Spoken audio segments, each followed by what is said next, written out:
Dalam kasus Bang Silvester ini sebenarnya dari 2018 ya, kemudian divonis, sekarang ini artinya belum kadaluarsa di 2025. Kalau melihat data dalam rumusan pasal 8485 itu belum. Respon pertama saya adalah kuasa hukum Silvester itu sekolah hukumnya di mana, ya, gitu. Itu sama saja dengan konyol melakukan perbuatan yang melanggar hukum sama sekali, ya. Nggak ada yang namanya kedaluarsa. Kedaluarsa itu kalau di atas pasal 84, 85 itu kan dihitung dari vonisnya. Dihitungnya itu dari tuntutannya, dari besar tuntutannya. Kedaluarsanya masih lama, masih 9 tahun gitu loh. Dan ini akan menjadikan presiden yang sangat buruk, ya, dan akan ditiru oleh orang-orang nantinya. Jadi kalau ada putusan pengadilan, apalagi ini sudah inkrah sampai dengan ke kasasi, ya. Kalau jadi omongan ini artinya tidak beralasan, Mas Roy? Apa? Omongan dari pengacara Silvester ini tidak beralasan, maksudnya Mas Roy? Sangat tidak beralasan, dan kemudian saya bukan tentang hukum bisa melihat dia belajar hukumnya dari mana. Itu konyol itu, ya, kampus hukumnya jangan-jangan kampus tangan Silvester itu sama itu, kampus ruko itu, ya, yang nggak ada izinnya dan jadi tutup gitu. Karena gini loh, jelas betul nanti kita dengarin lah dari Prof. Ibnu. Mana ada orang yang belum dieksekusi, mana ada yang belum menjalankan keputusan, tidak patuh pada pengadilan, kemudian tiba-tiba setelah lama melarikan diri dan kasusnya kemudian tidak terbuka, sekarang baru kita buka. Dan kita ingat, ya, kita bukanya juga di Kompas TV. Waktu itu sebelum dua arah berganti menjadi bola liar, ya. Itu saya pertama kali buka kasus ini di Kompas TV. Dan kemudian dia awalnya kan menolak itu. Bohong benar itu Silvester bilang kalau nggak ada kasus, nggak ada kasus. Akhirnya kan terbongkar. Kejaksaan mengakui kalau ada kasus dan itu belum dieksekusi, dan ini harus dieksekusi. Jadi kita juga desak, ya, sama seperti kata Bang Resmond tadi, ini harus tetapkan DPO kalau dipersiapkan. Maka apa yang dilakukan oleh para pengacara itu adalah obstruction of justice. Jadi dia adalah obstruction of justice, dia melanggar hukum, dan dia juga harus masuk juga itu pengacara-pengacara itu gitu. Nah, Mas Roy, kalau gitu saya tanyain ke Prof. Ibnu. Prof. Ibnu, sebenarnya arti kadaluarsa ini seperti apa? Dan dalam kasusnya Bang Silvester sendiri yang sudah divonis 1,5 tahun ini, kalau kadaluarsa berapa? Ya, gini Mbak, daluarsa itu sebagai bentuk di mana negara tidak dapat melaksanakan eksekusi.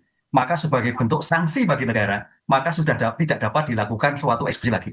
Nah, daluarsa itu ada daluarsa penuntutan dan daluarsa eksekusi. Kasusnya Pak Silvester, daluarsa penuntutan itu selamanya adalah sama dengan daluarsa penuntutan. Daluarsa penuntutan sama dengan daluarsa eksekusi, ditambah sepertiga, 12 tahun. Karena di dalam pasal 84 itu secara rigid, ya, terhadap kasus barang cetakan itu 5 tahun, pelanggaran 2 tahun. Nah, ini yang menjadikan, dan saya dulu pernah dalam sebagai dosen diberikan ada suatu PR, barang cetakan, ini Mas David, Pak, barang cetakan itu sampai daluarsa 6 tahun. Nah, begitu keluar ditangkap. Nah, itu bagian penangkapan, kan sudah daluarsa. Nah, oleh karena itu sebetulnya kalau memang Pak Silvester sudah saya sebagai orang umum, ya, kalau menyatakan sudah tidak daluarsa, berarti keluar aja dong. Nanti begitu ditangkap jaksa, laporkan polisi penangkapan. Gitu loh. Ini kasus ini sering terjadi karena daluarsa ini. Karena penegakan hukum di Indonesia itu secara teori hukum memang dalam arti tidak bekerja dalam ruang hampa, Mbak. Jadi kalau dalam artian bahasa sederhananya, dalam kasus Bang Silvester ini sebenarnya dari 2018 ya, kemudian divonis, sekarang ini artinya belum kadaluarsa di 2025.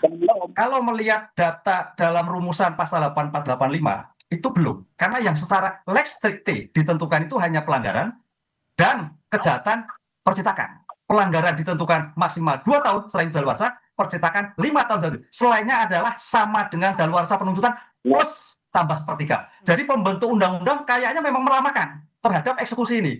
Kan gitu, Mbak. Karena ini suatu yang problem, Mbak.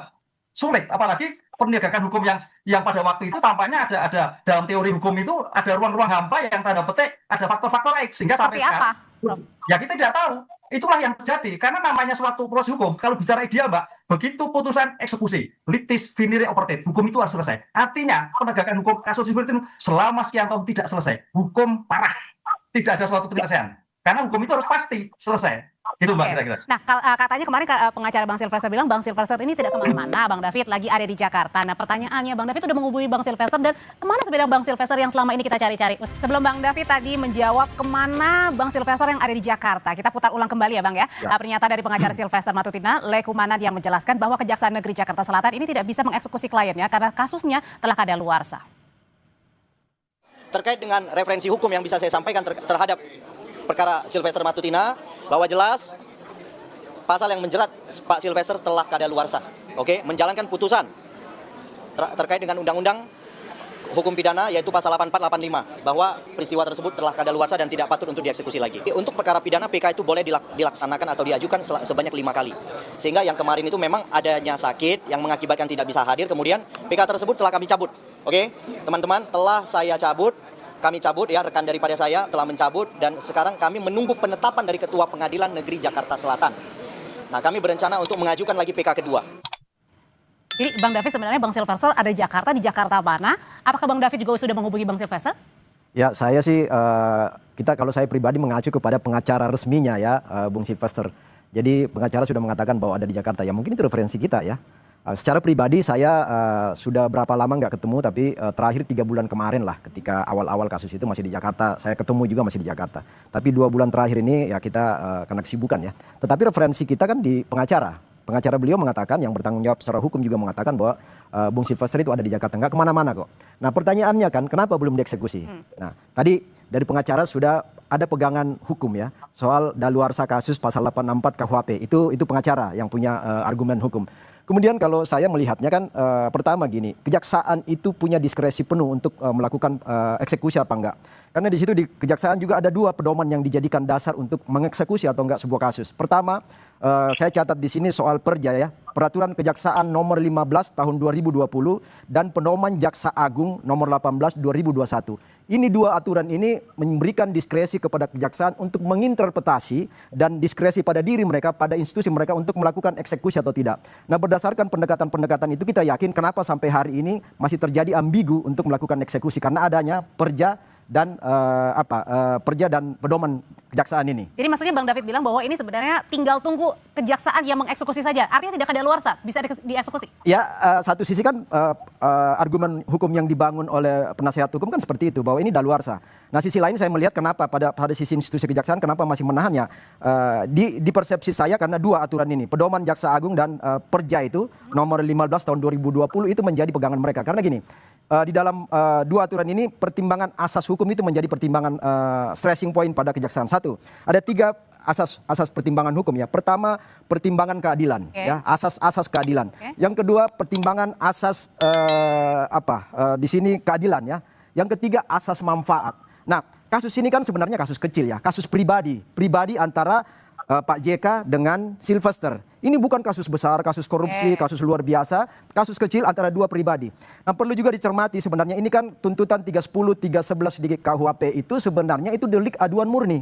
Yang seharusnya ketika kasus ini muncul itu harus dilaporkan oleh Pak JK sendiri. Artinya dengan kasus kecil ini harusnya bisa dieksekusi, artinya adalah bisa dilanjutkan. Ya, sebenarnya asas manfaat itu yang menjadi pertimbangan kejaksaan belum mengeksekusi karena tidak memberi manfaat besar ketika ini ditahan ataupun dieksekusi. Nggak ada manfaatnya, nggak ada dampaknya katanya Mas Roy kepada masyarakat karena kasus pribadi 2 orang ya. Itu pertimbangan. Dan karena Bang Silvester katanya juga sudah damai begitu. Dan sudah damai, itu penting menjadi catatan ya. Mas Roy, katanya kasus kecil nggak perlu dibesar-besarin. Ya, benar. Satu, kasus kecil atau besar, yang jelas perkara ini sudah inkrah sampai ke level kasasi. Artinya Silvester waktu itu sudah diputus ke pengadilan negeri, naik ke pengadilan tinggi, kemudian naik ke Mahkamah Agung dan sudah inkrah. Artinya inkrah ini sudah berkekuatan hukum tetap. Itu sudah putusan pengadilan. Nggak ada lagi yang namanya damai-damai itu gitu loh. Kalau orang yang ngerti hukum, saya aja nggak sekolah di hukum aja ngerti hukum. Ya, itu nggak usah lagi membantah. Artinya sudah dieksekusi. Saya berpegang pada jawaban dari Kapuspen Hukum, Pak Anang tadi. Kecuali Pak Anang mengatakan, maaf, karena kasus yang sudah daluarsa, kami menyerah, sudah nggak bisa pegang. Enggak, itu baru yang namanya daluarsa. Ini kan insinuasi dari para penasihat hukumnya aja nih. Dari Lecumanan itu yang nggak tahu hukumnya dari mana itu ya. Jelas betul Pak Anang itu masih menyatakan, kita tunggu Silvester untuk datang. Dan mungkin dia tidak memiliki orang untuk bisa menangkap. Itu aja. Ini tapi artinya ada. Ini harus dilakukan eksekusi. Karena kejaksaan, baik juga Kejaksaan Agung dan juga Kejaksaan Negeri, tidak mengakui daluarsa. Itu aja. Kalau tidak mengakui daluarsa, menurut Mas Roy sendiri, kenapa akhirnya pihak kejaksaan ini harus menunggu saja begitu yang dikatakan bahwa kalau pengacara sudah tahu Bang Silvester di mana, ayo bawa aja. Kenapa harus seperti itu? Ya, karena memang mungkin perangkat dia untuk melakukan penangkapan itu tidak canggih kepolisian. Makanya kami sarankan tadi, sesuai dengan tetapkan DPO, ya daftar pencarian orang. Maka kepolisian akan bisa membantu, polisi bisa membantu kejaksaan untuk melakukan penangkapan terhadap atau masyarakat ya. Tapi jelas tadi ada waktu itu di Kompas juga dikatakan salah satu orang yang lain bukan Mas Dede, dia mengatakan, oh Bang Silvester masih melakukan kunjungan kemana-mana, bohong. Kalau masih melakukan kunjungan kemana-mana, jelas masyarakat nangkep. Satu hal soal rekonsiliasi ya, perdamaian itu penting itu di situ, harus dicatat. Penangkapan ini ya, jadi menangkap terpidana, terpidana dieksekusi. Karena ini akan contoh tidak bagus untuk masyarakat.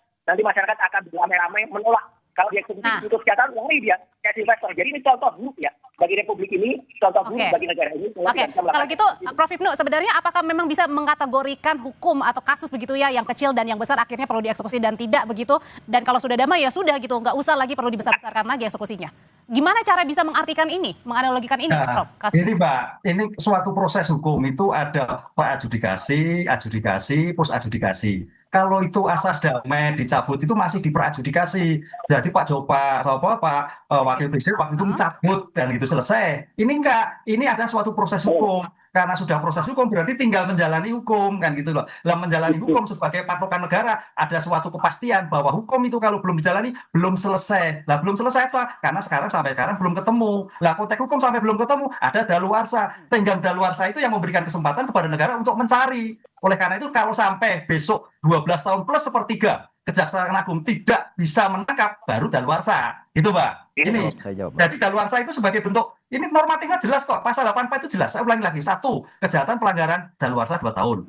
Kejahatan barang cetakan 5 tahun. Kejahatan-kejahatan lain sama daluarsa dengan jumlah penuntutan plus sepertiga. Artinya lebih lama. Jadi bukan artinya tokoh siapa, tokoh besar atau kecil kemudian bisa berujung tanpa eksekusi atau tidak, bukan begitu ya? Bukan begitu. Ini bagian penyelesaian peradilan pidana. Oleh karena itu suatu peradilan akan baik selesai, finish apabila dieksekusi. Apapun kasusnya. Oke. Ada pertimbangan juga gini kali Mbak ya.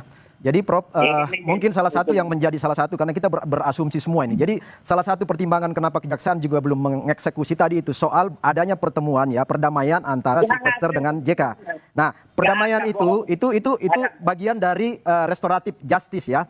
Jadi ada jurisprudensi, ada kejadian yang sudah terjadi terkait RJ ini ketika ada beberapa kasus seperti di Boyolali. Seperti di Banyumas ya, ketika seorang ibu melakukan pencurian kebun, kemudian dieksekusi 6 bulan, kemudian hasil keputusan 6 bulan itu dibatalkan karena adanya pengampunan pertemuan yang dilakukan dengan pemilik lahan, lalu terjadi pertemuan, kemudian semua proses itu dibatalkan meskipun sudah inkrah. Jadi intinya adalah Pertemuan ketika dengan Pak JK, Sylvester disaksikan oleh beberapa tokoh. Ah, itu salah satu pengaruh kenapa sampai hari ini menjadi dasar pertimbangan oleh Kejaksaan sehingga tidak dilakukan eksekusi. Itu bisa menjadi pertimbangan hukum loh. Ya. Sekarang begini Mbak Aurel, kalau memang Kejaksaan menyatakan seperti bentar Mas Roy, itu, kita dengarkan dulu Prof. Ibnu. ya, kalau memang Kejaksaan itu selesai, Kapusper menyatakan bahwa itu sudah clear selesai. Kan sampai sekarang Kapusper tetap mencari. Lah itu kan enggak sih berapa sampaikan Pak David. Karena di dalam konteks hukum memang belum selesai ini, Pak. Tapi ketika tadi Kejaksaan Agung melalui Kapuspen bilang ya kalau misalnya sudah ada di Jakarta tolong pengacaranya bawa saja begitu, artinya apa? Pasif. Ya, diartikan, dihadirkan. Kalau sudah dihadirkan, apakah dieksekusi atau tidak? Itu ada pernyataan. Kenapa tidak? Artinya apakah sebenarnya Kejaksaan juga bisa menjemput bola? Sangat bisa. Saya kira sekarang Kejaksaan lagi menjemput. Posisi ada di mana? Mungkin tingkatannya tadi Bang Roy betul. Kalau memang tidak bisa ya DPO kan gitu loh. Tapi tampaknya sekarang kalau kita melihat Kapuspen tadi masih mencari di mana ngumpet di mana gitu, Mbak. Ini yang saya kira perlu dicari seperti itu. Karena ini sudah proses hukum ya. RJ itu sudah di depan. RJ itu masih diperadjudikasi, di pos adjudikasi. Jadi sudah selesai. Ada jurisprudensi, Prof. Sudah selesai. Izin Prof, ada jurisprudensi soal RJ ini beberapa kasus tadi. Kasus di Boyolali, di Banyumas, di Banten, ya di Lampung, soal beberapa kes-kes pencurian, kes kejahatan, baik yang di tingkat orang dewasa maupun anak-anak itu sudah inkrah. Tetapi semua keputusan itu menjadi hilang, menjadi nihil ketika terjadi perdamaian. Karena asas manfaat, asas keadilan di situ. Asas keadilan hukum, asas manfaat hukum menjadi pertimbangan utama sehingga inkrahnya satu keputusan itu menjadi diabaikan. Karena manfaatnya Yang pihak dirugikan juga sudah damai. pihak dirugikan menerima. Nah ini juga kasus ini sudah terjadi pertemuan dengan Pak JK. Karena dilihat oleh masyarakat bahwa penyelesaian RJ damai itu dalam litigasi persidangan waktu itu sebelum diputus. Jadi arti tidak bisa ya Prof ya, tetap jalan ya. Sudah inkrah, Prof. Diputus bisa. Beberapa kes sudah inkrah. Oke, kita dengarkan Mas Roy. Jurisprudensi beberapa kes sudah inkrah. Jadi jurisprudensi itu sudah dijadikan landasan ya konvensi untuk menjadi rujukan RJ. Bentar Bang David, kita dengarkan Bang Mas Roy. Ya, sebelum mendengar penjelasan Ibu Nugraha tadi selalu clear. Jelas banget, restorasi justice itu dilakukan pada proses sebelum inkrah. Ketika itu sudah inkrah, ya wajib dilakukan. Makanya kita mendesak agar Kejaksaan melakukan yang namanya DPO. Karena apa? Karena mungkin perangkat Kejaksaan tidak seperti kepolisian yang punya cabang-cabang sampai ke tingkat Polres, Polsek untuk menangkap. Apalagi kalau Sylvester nanti mengajukan lagi yang namanya PK. Mengajukan PK itu datang sendiri ya tangkap. Gitu loh. Tapi makanya kan kemarin PK-nya juga ditolak karena pakai surat dokter, gugur Mas Roy.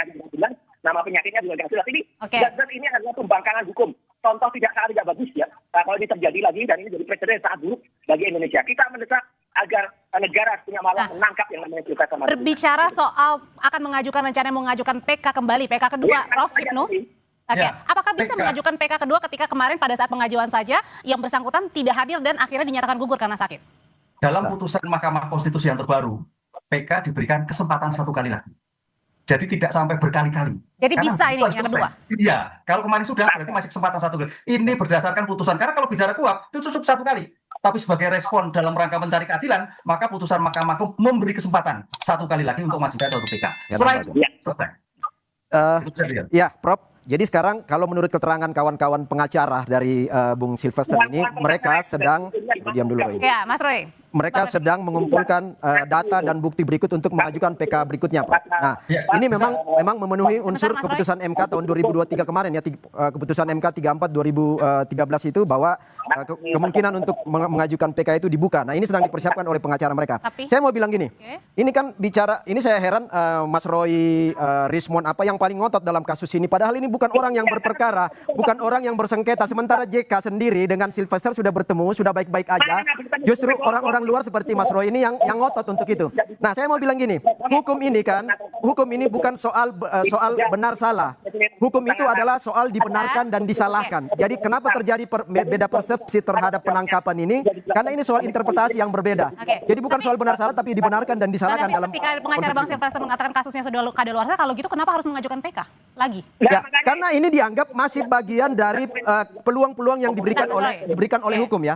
Jadi semua kemungkinan yang diberikan oleh hukum, ruang yang ada itu dimanfaatkan secara maksimal oleh tim mereka, tim Sylvester. Termasuk kemungkinan PK dimanfaatkan. Daluarsa Oke, ketika nanti bentar, ditangkap mereka akan ribut, akan melawan itu. Oke, kira Jadi semua pasal dimanfaatkan, Mbak. semua pasal dimanfaatkan. Ya. Kalau gitu pertanyaannya sebenarnya kan Mas Roy ini bukan menjadi pihak yang paling dirugikan Oh, dalam iya. kasus pencemaran nama baik Pak JK. Kenapa kemudian mendesak? Kenapa Mas Roy yang paling ngotot? Pertanyaannya gitu loh. Saya orang terkait langsung dengan Sylvester. Sylvester melaporkan saya dan menjadi saksi dalam kasus pelaporan Pak Jokowi dan juga termul itu ke Polda Metro. Saya juga mengatakan ke Polda Metro, apa yang diberikan kesaksian Sylvester itu drop, harus patah. Karena dia harusnya dieksekusi, tapi dia memberikan kesaksian. Sylvester ini termasuk saksi yang kemudian menjadi pelapor saya dalam kasus di Polda Metro Jaya. Artinya apa? Kalau Sylvester kemudian ternyata dia dalam kasus dia itu melarikan diri, dalam kasus dia tidak layak untuk hadir, ya dia gugur. Itu makanya saya berkepentingan. Saya orang berkepentingan untuk kemudian mengejar Sylvester ini. Dan memang Polda Metro Jaya akhirnya apa? Harus mendrop kesaksian dari Sylvester, termasuk kesaksian di Jakarta, ketika di acara di salah satu TV, kesaksian dia ketika di Solo. Karena apa? Harusnya dia nggak ada di Jakarta, dan itu harusnya dia masuk penjara. Ketika dia nggak masuk penjara, dia melarikan diri, dia membangkang, kemudian dia hadir di Solo, ketika dia hadir di salah satu TV, itu kan artinya orang itu tidak layaknya hadir, karena dia adalah membangkang, artinya dia melakukan dieksekusi. Oke. Maka itu saya berkepentingan bahwa itu jelas, orang ini harus ditangkap, orang ini harus dilepas. Oke. Kesaksiannya Kasus Mas Roy ini kan banyak banget saksinya. Sylvester itu hanya satu saksi saja. Kalaupun itu dicoret itu nggak meringankan kasus Anda. Nggak apa-apa. Nggak berpengaruh sama sekali. Oke. Karena dia bohong. Dia di acara Kompas 2 arah waktu itu bohong mengatakan saya sudah damai, saya sudah selesai. Mana? Prof. Hamid Awaludin kemudian Oke, baik. bicara Pak JK mengatakan tidak ada perdamaian itu. Clear. Oke, Prof. Kalau gitu pertanyaan terakhirnya adalah pada saat ini, sekarang ini kan memang sudah dijatuhi ada 1,5 tahun hukuman bagi Bang Sylvester Matutina begitu. Nah, pertanyaannya arti eksekusi apakah memang artinya adalah di penjara begitu? Karena kan di bawah 5 tahun sebenarnya ada yang pilihan untuk pidana lain, artinya bisa saja wajib lapor ya, Prof. Ya, Ya, sudah ada. tidak. Makanya ini salah satu cara mungkin, Bang David, Pak Sylvester datang, nah kan selesai datang, kemudian nanti apa tindakan Kejagung? Apakah nanti tidak dilakukan suatu penahanan, apakah dilepaskan atau seperti apa? Ini kan Mediasi. sebelumnya kan belum ketemu Pak Sylvester mau diapakan. Jadi tampaknya Kejaksaan Agung juga masih gaming, mau diapakan nih, mau dieksekusi atau dieksekusi atau tidak. Kalau Pak David tadi tujuan dan supaya nggak punya tujuan nih, nggak punya maksud nih, nggak punya kepentingan apa-apa lah, itu kan nanti. Makanya di sini Ya, tampaknya memang belum ketemu. Nah, ketemu Yang itu penting yang ketemu sebagai dulu dasar. gitu, datang dulu gitu Iya, maksudnya. ketemu. Ini mau Iya. apa yang terjadi? Kalau enggak ini kan satu ke utara, satu ke selatan, satu ke Kalau- barat, satu ke timur. Dan Gimana? sebagainya. Bang, Kalau temuin dulu aja. informasi dari teman-teman pengacara ya yang saya dapat info kan mereka sudah tim pengacara juga sudah bertemu dengan kejaksaan ya, sudah bertemu juga dengan pengadilan negeri dan kejaksaan. Oke. Nah, dari Pengacaranya pertemuan apa Bang Sylvesternya? Pengacaranya apa Bang Sylvesternya? ya pengacaranya. Oke. Lekemanan itu, Lekemanan. oke. Lekemanan itu bersama tim pengacara sudah bertemu dengan kejaksaan dan pengadilan. Nah, mereka juga menyampaikan bahwa ini nggak bisa dieksekusi karena daluarsa. Oke, Itu versi baik. pengacara ya, versi pengacara. Itu informasi yang saya terima. Dan saya pikir diliput media juga. Oke, singkat aja Mas Roy kalau gitu, singkat aja. Ya, artinya pengacara yang ngaco, nggak jelas asal usul hukumnya dari mana ini. Artinya ini dia melakukan obstruction of justice. Dia harus ditangkap malah kalau dia merintangi apa yang terjadi, harusnya Sylvester dieksekusi. Oke. Tapi pengacara dari Universitas Ruko ini ya, universitas yang tertutup ini kata Prof. Mahfud tadi itu tertutup, bukan terbuka. Karena tertutup itu apa? sudah ditutup Baik. Sylvester itu ya dari UI itu ya, harus kemudian ikut dieksekusi. Artinya Indonesia jangan dibikin rusak oleh pikiran yang termul kayak gini ya. Ini sudah jelas. Oke, sudah kita tangkap Mas Roy. Ya, jadi Mas Roy nggak usah terlalu ngotot karena bukan Anda yang ngatur Republik Oke, ini, baik. bukan Mas Roy yang ngatur hukum. Diskresi ada di kejaksaan dan pengadilan. Oke, Jadi baik. nggak berlaku apa yang Mas Roy Oke. ngomong itu, nggak berlaku sama Bang sekali. David, terima kasih. Mas Roy, terima kasih. Prof Ibnus, terima kasih. Selamat malam.